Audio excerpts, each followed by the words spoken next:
हे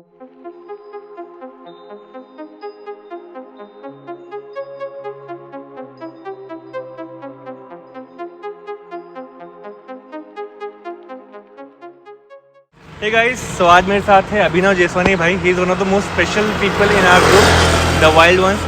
और अभिनव भाई के साथ में हम लोगों ने 2 बार राइड भी किया है सुपर बाइक ग्रुप में। ये चलाते हैं होंडा हाइनेस CB350, जो बाइक नागपुर में काफ़ी रेयर रही जब से लॉन्च हुई। हमें टेस्ट राइड करने के लिए भी नहीं मिली थी, शोरूम वालों ने खुद नहीं देखी थी हमें कैसे दिखाते, बट भाई ने समहाउ ले ली थी। और लास्ट ईयर ली है, तो शायद 6 to 8 मंथ समथिंग हो गए हैं। इनके पास में एक रिव्यू है जो मैं सबके साथ शेयर करना चाहता हूँ। और कई लोगों ने मुझे कमेंट्स वगैरह करके भी कहा था कि हाइनेस CB350 के सस्पेंशन रिव्यू और बाकी जो ओनरशिप रिव्यू है वो अगर दे सकते तो बहुत हेल्प हो जाएगी। सो आप लोगों के डिमांड पर, आप लोगों के रिक्वेस्ट पर मैं लेकर आया हूँ ओनरशिप रिव्यू फ्रॉम अभिनव भाई। और अभिनव भाई एक फूड ब्लॉगर भी हैं। सो सबसे ज़्यादा इंटरेस्टिंग काम जो होता है हम सबकी लाइफ में वो है खाना, और खाने को ज़्यादा इंटरेस्टिंग सोशल मीडिया पे बनाने वाले सबसे अहम लोगों में से एक है। एंड नागपुर के इतने खास चीज़ें भी शेयर करते हैं, दूसरे सिटी से भी जाते हैं तो वहाँ पर भी खाने की अच्छी चीज़ें शेयर करते हैं। सो उनका जो सोशल मीडिया हैंडल है, लिंक मैं डिस्क्रिप्शन में दिए, स्क्रीन पर भी दिखा रहा हूँ। तो वीडियो देखने के बाद सबसे पहले उनको विजिट करना। And now let's start the review.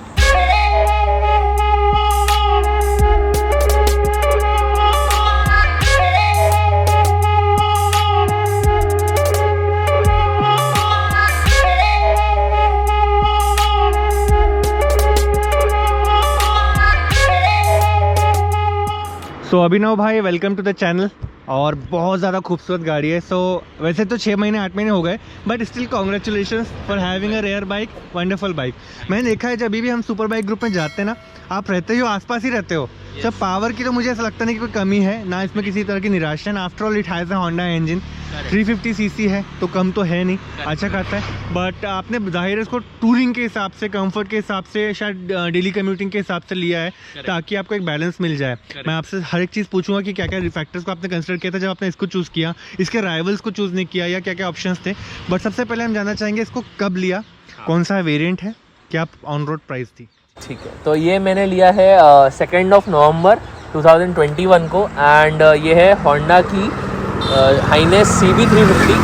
And ये है ब्लू कलर की हमारी बाइक है, एकदम हमारी रानी है। और इसका ऑन रोड प्राइस मेरे को पड़ा है 2.4 लाख। 2.4 लाख 350 cc की होंडा हाइनेस। क्या ये एक्सपेंसिव है या जस्टिफाइड प्राइस है? लिटिल एक्सपेंसिव, बट जो कंफर्ट मिल रहा है ना, फिर वो लगता है कि चलो गए भी ज़्यादा तो कोई बात नहीं, वर्थ इट है। ओके, और आपने क्या क्या राइवल्स और कंसिडर किए थे इसको लेने के पहले? इसको, अब इसकी कहानी ऐसी है, इस बाइक को चूज़ करने वक्त हम लोग गए थे, मैं और मेरे बड़े भाई, हम लोग कार में गए थे नागपुर के सारे शोरूम्स में। ओके, हम लोग गए 5 शोरूम के अंदर, और 5 शोरूम्स में से हम लोगों ने पहले बजाज डोमिनर चलाई। ओके, एक ही दिन में हमने डोमिनर चला के देखी, डोमिनर 400, डोमिनर 250। और हमने चलाई, हमने रॉयल एनफील्ड चला के देखी। कौन सी? मिट्योर, क्योंकि मिट्योर ही इसका एग्जैक्ट एक वो है, रेप्लिका भी बोल सकते हैं। क्लीनेस्ट 350 तो मिट्योर है। एंड देन हमने हम लोग TVS में गए तो हमने अपाचे 200 भी चलाई, और 310 cc वाली भी चलाई, RR 310। एंड और हम लोग BMW कंसिडर कर रहे थे G310S, RGS I guess 310 cc वाली। वो है निकेट फोर्स, GS है उनकी एडवेंचर वाली। वो अपने रामानी जी के पास उसका मिनी वर्जन, बेबी GS बोलते हैं। Yes, baby GS of BMW। तो हम लोग वो कर रहे थे, बट वो लानी पड़ती, बट उसका एक थिंग है कि सर्विस नागपुर में नहीं है, तो फिर जाओ तो बाइक छोड़ने जाओ, वो वाला काम हो जाता है, वाले लफड़े हो जाते। तो इसीलिए हमने उसको नहीं कंसिडर किया, क्योंकि सर्विस के नहीं थी। और फिर BMW कैसा है ना, मतलब आप BMW चला रहे हो तो फिर एक आपको उतना मेंटेन करना, डेलिकेटली उसको मेंटेन करना भी जरूरी है। और हमारे नागपुर के रोड तो आपको पता ही है, ये शायद कुछ बहुत रेयरेस्ट है। ये तो पॉश एरिया है, तो यहाँ पे तो ऑब्वियसली के लिए हम आए, यहाँ हम रोज नहीं घूमते। तो देन हम लोग गए होंडा के शोरूम में, हम लोगों ने वहाँ पे 200 cc की एडवेंचर बाइक भी देखी, बट उसमें उतना मजा नहीं आया। फिर हमको एडवेंचर बाइक CB 200X ऐसा करके उनका कुछ वेरिएंट है, 200 तो उनका एक एडवेंचर बाइक वेरिएंट। हम लोग ऐसे ही सोच रहे थे कि 200-250 cc लेंगे, हम लोगों को इतना था नहीं 350 लेने का। बट उसने फिर बोला कि भाई ये बाइक हमारी नई आई है, आप ट्राई करके देखो चला के। उस बंदे ने मेरे को, कौन सा शोरूम था? ये हमारा सुदर्शन होंडा जो इंस्पायर के सामने वाला, तो इन्होंने बोली आप चला के देखो। मेरे बड़े भैया ने चलाई, उन्होंने बोला बहुत अच्छी है। मैंने चलाया, उस एक ही दिन में हमने सारी बाइक चलाई है, एक ही दिन में। ये लास्ट थी। अच्छा। और ये हमने डन करके आ गए। इंक्लूसिव बाइक थी एकदम, मतलब भाई ऐसा था कि मैंने बोल दिया ये बाइक ने दिल जीत लिया, पोस्चर सही आ रहा है ये बाइक में, क्योंकि बाकी में ऐसा टेढ़ा मेढ़ा सब आ रहा था, ये देने की मजा नहीं आ रही थी, कंफर्ट नहीं आ रहा था, सीट कंफर्ट नहीं आ रहा था। ये बाइक में मेरे को सब मिल गया, मैंने बोला भाई डन करो विदाउट एनी सेकंड थॉट हमने। कलर कैसे चूज किया? कलर हम लोगों ने यार, हमने थोड़ा घर पे डिस्कस किया एंड देखा कि ब्लैक तो यार कॉमन है बहुत, और हम लोग ना हमारे घर में हम लोग सोचते हैं कि कुछ ना कुछ यूनिक लिया जाए, तो फिर यूनिक के चक्कर में ऐसा चूज किया है। तो ऑब्वियसली यार, मतलब मैं चाहता हूँ कि everything should be unique. Black तो सब लोग ही लेते हैं यार, तो हमने बोला क्यों ना ब्लू अलग दिया जाए। Let's make the life colourful है। Yes, चलो आपने बहुत सारी बातें तो बताई चूजिंग फैक्टर के बारे में, अब मुझे थोड़े से क्रॉस क्वेश्चंस करने हैं for the sake of viewers. Sure. आपने बोला इसमें सब कुछ मिला, हाँ, एंड आपने कंपेयर किया था इसको मीटियोर से भी, और डोमिनर भी चलाई थी 250, करेक्ट, 400, yes, RR 310 भी। आपने बहुत मल्टीपल सेगमेंट ट्राई किए हैं। करेक्ट। लाइक आपने सोच के नहीं गए थे कि सेगमेंट क्या चाहिए, आपको बस एक बाइक चाहिए थी जो पावरफुल हो तो मजा आ जाए, और जिसमें मजा आए। मेरे को कंफर्ट न्यूट्रल बाइक नहीं होनी चाहिए। नहीं, थोड़ा मतलब देखो मेरा कैसा है ना, मैं जैसे राइड्स भी करता हूँ, आपको भी पता है, तो मेरे को ऐसा चाहिए कि जो सिटी में भी मेरे बहुत अच्छे काम में और राइड्स में भी काम में, तो एक ही पार्टनर आपका हर जगह चलता रहे, चल जाए। तो इसमें क्या बैलेंस मिला? क्योंकि डोमिनर 400 में थोड़ी ज्यादा पावर होगी, पावर ऑब्वियसली वो स्पोर्ट्स बाइक है प्रॉपर, तो उसमें मैं उसको 160-80 तक भी लेके जा सकता हूँ जिस स्पीड पे हमारे वाइल्ड वंस वाले चलते हैं, बट ये उतनी नहीं चलेगी, बट स्टिल मेरे को सेटिस्फेक्शन रहेगा कि मैं कंफर्टेबल बाइक चला रहा हूँ और एक मस्त चल रही है धुन तो में। आपने थोड़ी सी पावर कम हुई तो कंफर्ट बढ़ गया। यस। देन क्या रिलायबिलिटी, बजाज वर्सेस होंडा? अब यार होंडा को तो यार होंडा का इंजन देखना ही नहीं पड़ता, इसकी सर्विस कॉस्ट कुछ भी नहीं है यार, मतलब सिर्फ आप ऑयल चेंज करा लो, थोड़ा मोटा करा लो, बस हो गया आपका सर्विस कॉस्ट। तो क्या है सर्विस कॉस्ट आपकी? इसकी कितनी सर्विस हो गई? 2 हो गई अभी तक तो हम एक ही हुई है। अच्छा, दूसरे का टाइम आया होगा ना? अभी हमने एक्चुअली क्या किया, अब आपको एक स्टोरी बताता हूँ। हमारी क्या ऑयल की शॉप है, तो हमने क्या किया ना, हमने जिस दिन ये बाइक लाई नेक्स्ट डे हमने जो इसके अंदर इंजन ऑयल था हमने वो ड्रेन कर लिया। हमने खुद का इंजन ऑयल, जो हमारे यहाँ फुली सिंथेटिक ऑयल रहता है, तो मिनरल ऑयल निकाल दिया हमने पूरा जो था, और आधा लीटर कम निकला, क्योंकि इसकी इंजन कैपेसिटी है 2 लीटर और हमने 1.5 लीटर निकला जब हमने उसको ड्रेन किया। तो अब पता नहीं क्या था वो, I don't know the logic about that. May be उनका हो कि भाई पहले सर्विस तक वो लोग थोड़ा कम डालते हो सकता है, होंडा वाले कम डालते हो, तो हमने वो निकाला। हमने 2 लीटर अपना खुद का फुली सिंथेटिक एडिनॉल कंपनी का, एक जर्मनी का ऑयल है, it's a very good brand, तो वो हमने इसमें डाला और भाई क्या बोली उसके बाद, मतलब गजब। सेकंड डे समझ गया, सेकंड डे ही हमने ऑयल डाल दिया था और उसके बाद से ही चलाना चालू किया, तो गजब एकदम। उसके बाद वो आया, मजा आया। मतलब पावर में तो आपको कमी नहीं थी, टॉर्क भी कमी नहीं है, अब स्मूथ भी हो गई। करेक्ट। इंजन रिफाइंड है इसका मीटियोर के कंपैरिजन में, ऑब्वियसली, मतलब एक है यार, मजा है इसके इंजन में, फील दे देती है। Feel कि बार-बार आपको बोलती है क्या कि चलो घूमने जाते हैं, मतलब whenever you are at home and you are kind of bored, मतलब लगता है यार बाइक के साथ जाना चाहिए कहीं। यार ये है वो वाली बाइक, ये है, पता है ये क्या है ना, ये आपको ऐसा मजा देती है ना कि यार तुम ऐसे चलाओ और वो ऐसा विंड आ रही है प्रॉपर, ऐसा भी झुक के भी नहीं, ये वो एकदम प्रॉपर पोस्चर के साथ सब बाइक आपको देख भी रहे लोग, मतलब कि भाई अरे क्या रोड प्रेजेंस बहुत बढ़िया है इसका, और पोस्चर वॉस्चर देखो तो ऐसा मजा आती है। यार भी आपने एकदम ऐसा लिया ना ब्लू के साथ व्हाइट है, it actually feels very royal. Yes, so I like your choice overall. अब यहाँ पे आप दूसरे क्वेश्चन पे बात करते हैं, माइलेज वगैरह के बारे में। अच्छा, सर्विस एक्सपेंस वगैरह की बात हो गई, कॉस्ट ऑफ ओनरशिप की पूरी स्टोरी आप जान ही रहे हैं, तो माइलेज के बारे में भी बात करना बनता ही है। 350 सीसी सिंगल सिलेंडर इंजन है, आप क्या रेव करके चलाते हो बहुत, या डिसेंटली चलाते हो? फिर मैं डिसेंटली चलाता हूँ, बट जब मैं वाइल्ड वंस के साथ होता हूँ तो डीजल निकल जाता है, वो अलग ही चले जाता है, क्योंकि उस समय आपको ग्रुप के साथ चलना है, आपको कोप अप करना है उस समय आपको, और जब आपके सामने बाजू में ZX6R, हायाबुसा, 10R,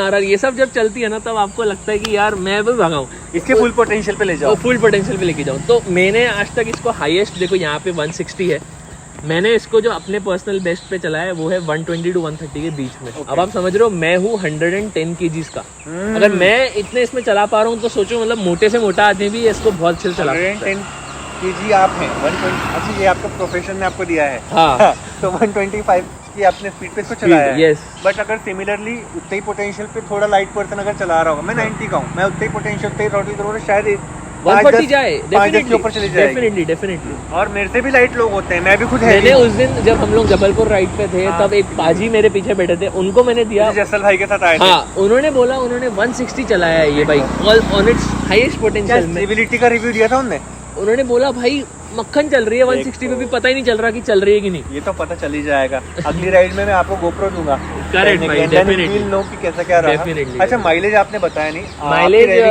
माइलेज इसका जो स्टार्टिंग में दे रही थी बाइक वो 35 थी, अभी आई गेस 30, हाँ सिटी, अभी ये दे रही है 31 32, मतलब 30 के ऊपर ही है। 30 के ऊपर है। कम्यूटिंग कर रहे हो? मतलब हाँ, मतलब देखो हमारी मेन पर्पस, देखो हम लोग मंडे टू सैटरडे दुकानदार लोग हैं, हम लोग घर से दुकान लेके जाते हैं, डेली लेके जाते हैं बाइक को, और डेली घर से दुकान से घर वापस लेकर।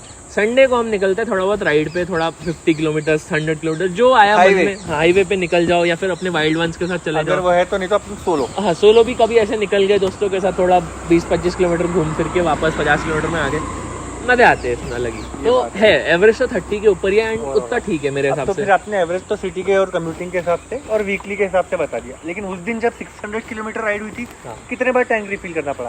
हम सब ने 3 बार किया है। हाँ तो नहीं, मेरा इतनी बार नहीं हुआ एक्चुअली। मैं आपको बताऊँ, मैं स्टार्टिंग में मैंने पहले एक बार भरवाया था, तो मैंने 1500 का आई गेस पहली बार भरवाया था। क्या वो प्रीमियम देते हो या नॉर्मल? मतलब मैं तो प्रीमियम प्रेफर करता हूँ, या फिर रिलायंस, या फिर 95, या फिर मैं सोचता हूँ भाई रिलायंस में भरवाओ, क्योंकि रिलायंस का पेट्रोल इज लाइक मेरे हिसाब से नागपुर में सबसे ज्यादा क्लीन वही है, अनलेस एंड अनटिल शेल और टोटल आते हैं। हाँ नहीं आते ना, तो वो जब आएंगे तो फिर हम वही भरवाएंगे, बट जब तक है तो रिलायंस इज मेरे ख्याल से रिलायबल।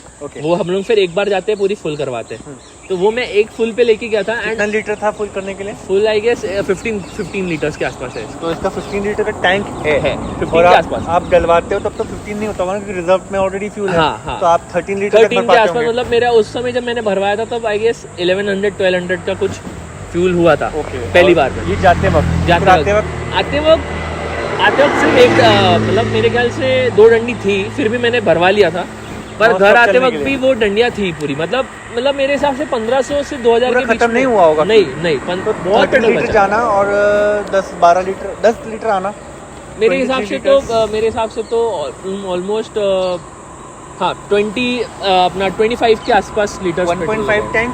हाँ हम 3 टैंक चला के आया, पर टैंक में आ रहे ये तो आई गेस उसका फायदा हो रहा है इंजन डिस्प्लेसमेंट के साइज का। करेक्ट। सिंगल सिलेंडर का। चलो ये अच्छा है, 30 के हिसाब से माइलेज तो काफ़ी अच्छा रहा। करेक्ट। अब आपने बता दिया कि आपकी मेंटेनेंस कॉस्ट भी ज़्यादा नहीं है। सर्विस कॉस्ट एग्जैक्टली कितनी बताई थी आपने? सर्विस कॉस्ट एक्चुअली मैं नहीं किया था, बड़े भैया कहते थे, पर इंजन ऑयल तो आपने खुद ही इंजन ऑयल तो जैसे हमने खुद का डाला है तो that is around 800 rupees litre. लेकिन होंडा की एग्जैक्ट सर्विस कॉस्ट अपने को समझ में नहीं आएगी। आई थिंक आपकी सेकंड सर्विस होने देना पड़ेगा उसमें इंजन ऑयल, लेकिन आप खुद का डालोगे बोलोगे उनको तो वो बोलेंगे वारंटी लैप्स हो जाएगी। हाउ वुड यू चलेगा ना?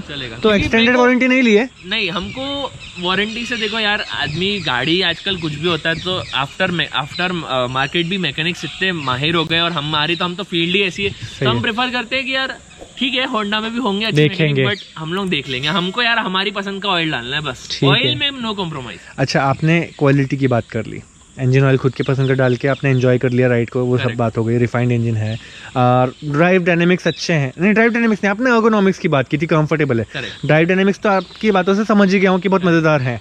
ठीक है, स्टेबिलिटी के बारे में हमने रिव्यू ले ही लिया था हाई स्पीड का, but I want to know ना कॉन्स ऑल्सो। प्रोज की सारी बात हो गई, आई एम श्योर कुछ बची होंगी तो वो भी कवर करेंगे, बट कॉन्स बताओ कि क्या दिक्कतें आपको लगती है जो सुधरनी चाहिए इसमें। तो देखो भाई, मैं ना भाई आपको एक सच बताना चाहता हूँ। हम जब जबलपुर राइड में थे तो मेरे लिए लाइफ की फर्स्ट राइड थी। मैं इतना भी राइडर नहीं हूँ, बट हाँ लॉन्ग राइड मेरे लिए लाइफ की फर्स्ट थी। अब मैं आपको बताता हूँ, क्योंकि पेंच तक तो अपन गए थे, पेंच तक गए वो ठीक है, 100-150 किलोमीटर ठीक है, 100-150 किलोमीटर इज ओके। बट जब मैं इसमें गया ना तो आई वॉज लाइक कि मेरे को थोड़ा सा बाइक चेंज करने की बहुत इच्छा हो रही थी, इसलिए मैंने हमारे एक भाई के पास, दिनेश भाई की आपने वो चलाई थी, बेनेली चलाई थी, क्योंकि मेरे को मैं ना वो पक गया था थोड़ा सा, आप समझ रहे हो बात? बिल्कुल। ये वाला जो हिस्सा है ना, मतलब है कंफर्ट, बट मैं बोलूंगा ये bike for very long rides I will not recommend this bike. मैं बोलूंगा अगर आपको 100 किलोमीटर आपकी लिमिट है, 100 या 200 हद में आना जाना पर्पसफुल, तो this is a very wonderful bike. But उससे ज्यादा अगर आप जा रहे हो तो ये आपको कंफर्ट है। मे बी मैं मोटा हूँ तो शायद नहीं दे रही हो, पतले हो तो शायद दे दे comfort, but still I feel कि ये है। हाँ कुशन तो है, आई थिंक थोड़ा और वाइड होता, थोड़ा और या वाइड फिर होता इसमें ना। एयर कुशन लगा दिया जाए सीट में। तो आपको पता है एयर कुशन एक एक्सेसरी आती है। हाँ तो वो मे बी उससे ज्यादा So do हो। you एंड think- इसकी पीछे वाली जगह थोड़ी सी छोटी है, तो आई गेस अगर मैं जब पीछे बैठूं तो मेरे को यहाँ तक आना पड़ता मैंने है। देखा अपन दोनों फुल साइज के हैं, नहीं आ मैं बैठा सकते। था अभी। हाँ। हाँ मेरे को पहले तो फील हुआ कि मैं कहाँ बैठ गया हूँ। कहाँ बैठे हाँ। तो फिर उसके हिसाब से मैं यहाँ नहीं, फिर मेरे को यहाँ तक आना पड़ता है, तो सामने वाले को फिर यहाँ पे जाना पड़ेगा। ओके। तो that is one con I believe. So pillion के साथ में लॉन्ग राइड थोड़ा सा डिफिकल्ट हो सकता डिफिकल्ट है। है। अगर मैं अकेले कर रहा हूँ तो आई कैन क्या मैं यहाँ पर भी आ सकता हूँ थोड़ा बहुत, मतलब पीछे पीछे होते Of हैं तो course. यहाँ पे भी आ सकता हूँ, देन इट्स ओके अगर मैं अकेले चला रहा हूँ। Okay. बट पिलियन के साथ you have to be here, Yeah. ये चुपता है एरिया। एंड हम लोग है भी फुल साइज हाँ के। यस। तो सीट थोड़ी बड़ी हो जाए और बिना पिलियन के हो तो शायद लंबा राइड कर लोगे। और मेरे हिसाब से जैसे मेरी मॉम है, तो मेरी मॉम थोड़ी सी हेल्दी है बोल सकते हैं, तो वो जब वो लोग क्या क्रॉस करके नहीं बैठते हैं, वो लोग ऐसे बैठते हैं बाजू में जैसे लेडीज बैठते हैं। वो इस बाइक पर नहीं बैठ पा रही है, वो बोल रही है मेरे को डर लग रहा है गिरने का कि मैं बैठ रही हूँ, तो वो जैसे तो सही बात तो है। फिर अब ऐसा है कि मेरी ये मॉम फ्लैट है उसके बावजूद थोड़ा सा ना अनइवन है। अनइवन है, तो ये मेरे मॉम के लिए नहीं है सही। तो मैं इसलिए बोलूंगा अगर दो पतले लड़के हैं या एक थोड़ा सा फिर मोटा लड़का है या कोई आदमी है, पीछे तो फिर पतला उनके पिलियन हिसाब है। से हाँ पतला है पीछे बहुत, तो फिर सही है। वरना अगर आप दो मोटे बैठोगे तो फिर थोड़ा सा मुश्किल है इस बाइक में। मुश्किल है। तो that is one con I believe. And second is की आई बिलीव कि बस बाकी बाइक तो बहुत अच्छी है, बाकी थोड़ा और स्पीड में अगर इसको अपनी वेट के हिसाब से 120 के बाहर जा पाता तो मेरे को और अच्छा लगता, क्योंकि जब हमारे वाइल्ड वाले ये इसका कौन है कि आपका है? मे भी मतलब जो हाँ पतले लोग होते हैं वो तो 160 तो यू चला थिंक लेंगे। इसमें थोड़ा और पीएस होना चाहिए था और होना हाई चाहिए। स्पीड के लिए? मतलब हाँ जैसे 160 लिमिट है, मेरे को लगता है यार 200 तक होनी चाहिए भाई। टॉर्क की तो होगी ना, लेकिन टॉर्क तो गाड़ी में अच्छा है ना, क्योंकि है बट स्टिल हाई स्पीड पे भले ही जाती नहीं, लेकिन स्पीड पकड़ती तो जल्दी है। पकड़ती है ना? जल्दी, ये तो बात है। तो आपके वजन के बावजूद और पिलियन भी होगा तो भी खींच लेती होगी। क्योंकि इसका pickup is mind blowing. I'll try it. अभी आप चलाओ, मैं आपका वीडियो लेता हूँ भाई, आप इसका सिर्फ एक पिकअप आप यहाँ से उठा के वहां लेके जाओ, मजा आएगा आपको पिकअप चलाने में। देखेंगे डेफिनेटली।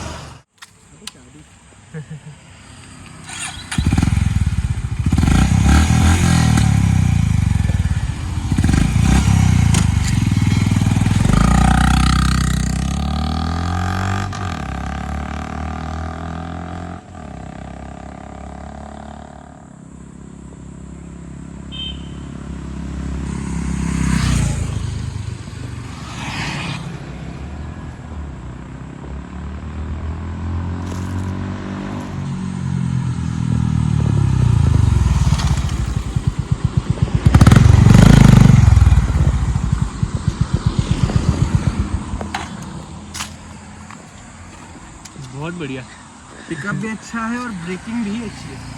आपने एकदम जब ब्रेक दबाया तभी रुकी। हाँ वही रुकी, मतलब कॉन्फिडेंस दिया कि मैं जहाँ पे चाहता हूँ वहाँ पे रुके भी, और स्किड भी नहीं होनी चाहिए। तो रिलायबिलिटी है, कॉन्फिडेंस दे रही है। कॉर्नरिंग जब कर रहा था इसके साथ में, यहाँ पर आपने देखा मैं स्पीड बढ़ाई हुई थी, फिर मैं स्लो करते करते किया तो ब्रेक्स ने डिस्टर्ब नहीं किया मेरे को कि यार ब्रेक दबा दी तो अब स्किड हो जाएंगी, वैसा लगा ही नहीं। फैट टायर है काफ़ी, और सस्पेंशन आगे और पीछे कितने स्टिफ बनाए हैं वो रॉयल एनफील्ड से अलग है।